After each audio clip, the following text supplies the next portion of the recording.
Soon you'll be able to play Xbox without an Xbox.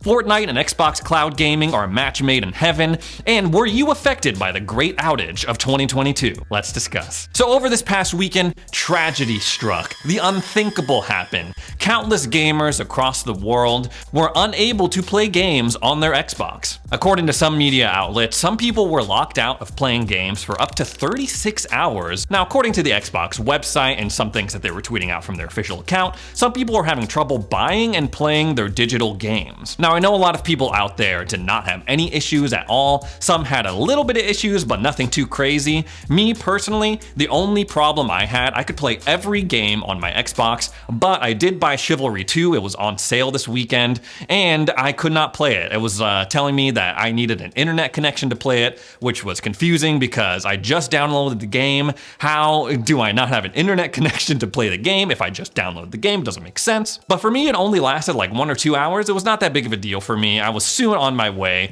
playing Chivalry Medieval Warfare and going on with all the carnage that goes along with that. But regardless of whether or not you were affected by it and how severe your problems were, it was pretty annoying, and it did bring up a very hotly debated topic that has been brewing up since the Xbox One generation. I'm talking about DRM, Digital Rights Management. Now again, this is something that has been brewing since the Xbox One era. They had this crazy DRM policy back then, before the Xbox One launched, which would make it impossible, basically make it impossible to have a used game ever. They were talking about things like, oh, you have to be always online to play just like any game, regardless of whether or not it was multiplayer. And a lot of those issues seem to reignite themselves over the weekend. But for the people out there who couldn't play their digital games, that was a big problem. Especially if you're a Series S owner out there and all you have is digital games, well, that's an even bigger problem. Overall, I think we can all agree that DRM is BS, man. Microsoft is not the only company with DRM issues. We know that Sony has it. We know that Nintendo has it. Overall, I think we can all agree that DRM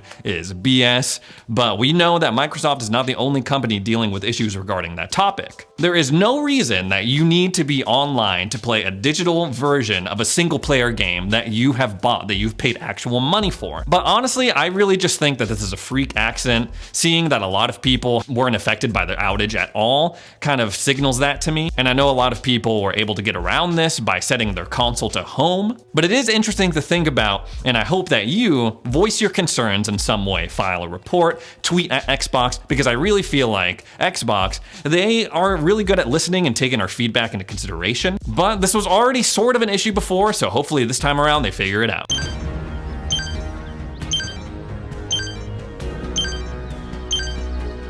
Nice.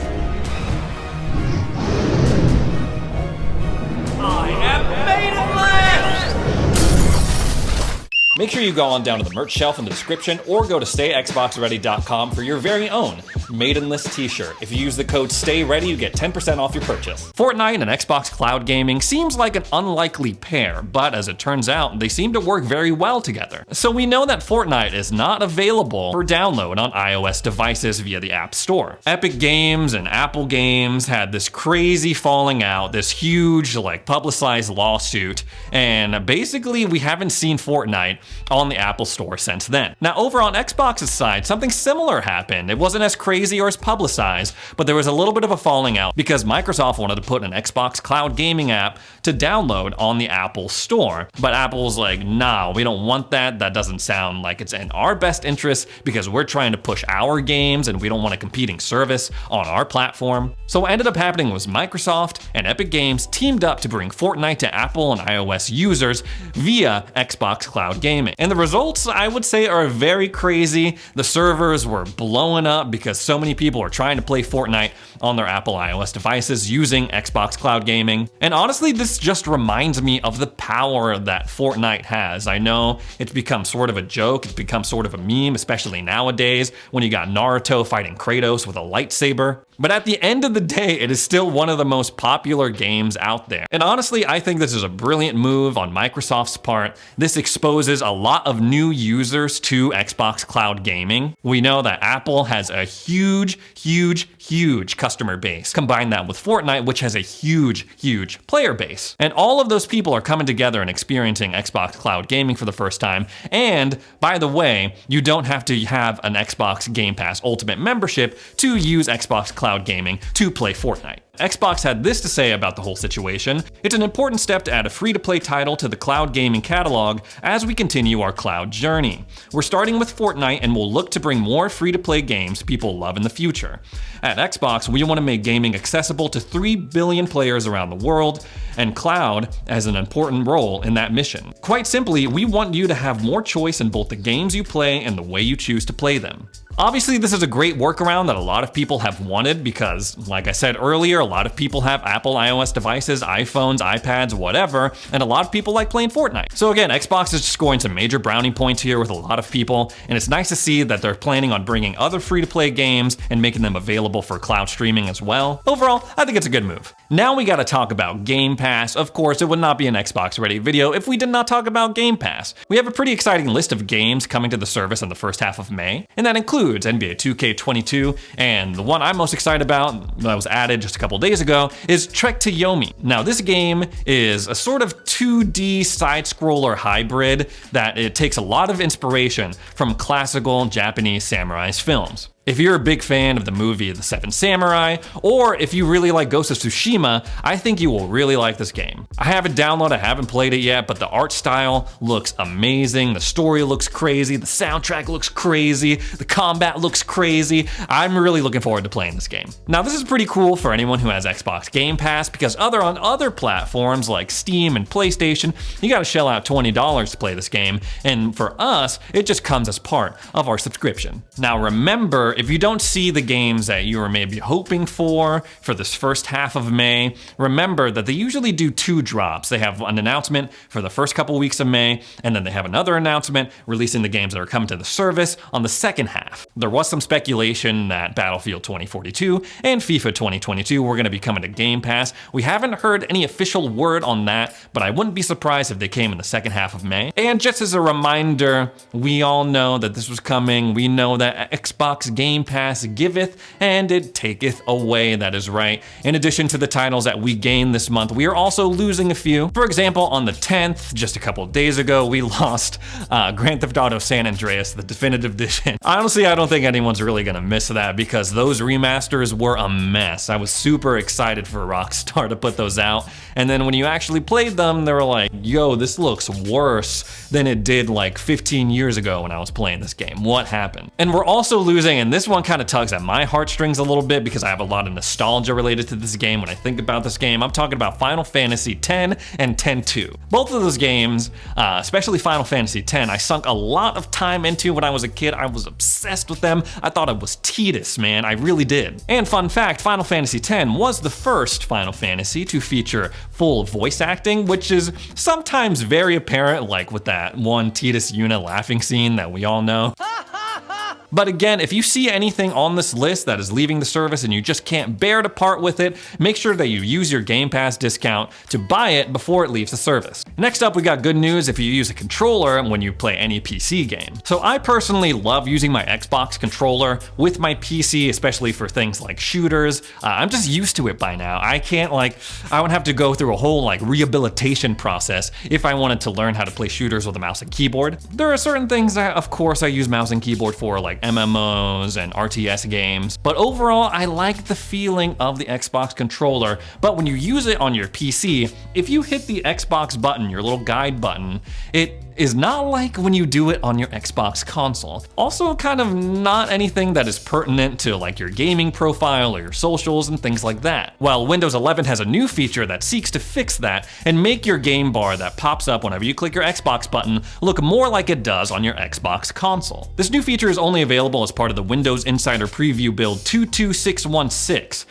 and on top of adding this support bar, this gaming bar for your Xbox controller whenever you hit that button, they're also putting in some other updates as well, some performance fixes. They aren't as specific as that yet, but this gaming bar is definitely the standout. According to BGR, the Windows 11 Xbox controller bar can be accessed at any point by plugging a controller into your PC and then tapping the Xbox button on your controller, like we were just talking about. At this point, the bar will appear, showcasing your most recently played games, as well as installed game launchers like EA Access, Steam, and the Xbox app. The bar looks a lot like a traditional Xbox game bar that has been available on Windows for some time now. So while this feature might be small, it's not the sexiest thing that we've ever seen, I think it's a good quality of life improvement, especially that they're bundling in other installers and other aspects from your PC that may not be related to Xbox, like Steam and like any other launcher like the EA launcher, the Epic Games launcher, things like that. Overall, this probably means that they're trying to move away from Windows 10 more and more and transition into Windows 11. Some people may not like that. I know change is hard.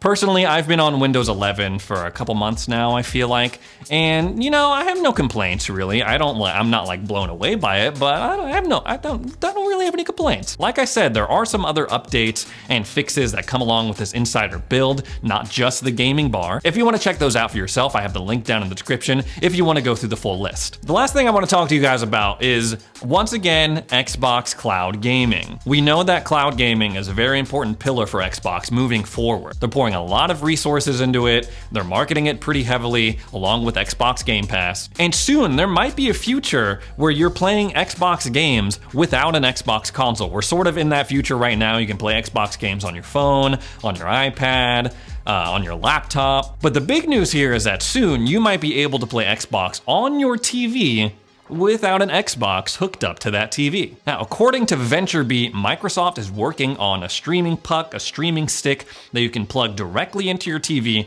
and stream Xbox Game Pass games to that stick directly to your TV without the need for the console. According to some sources, this little puck, this little stick, could be released in the next 12 months. Now, we know that this was something that was in Microsoft's pipeline on their like little to-do list, their little project list, because they announced that they were planning on doing something like this last year at E3. People have also been thinking, hey, Xbox, Microsoft, it's very likely that they could put out an app of their own that you can download on your smart TV or other devices and play games that way without the need for buying the stick or puck or whatever that you plug in.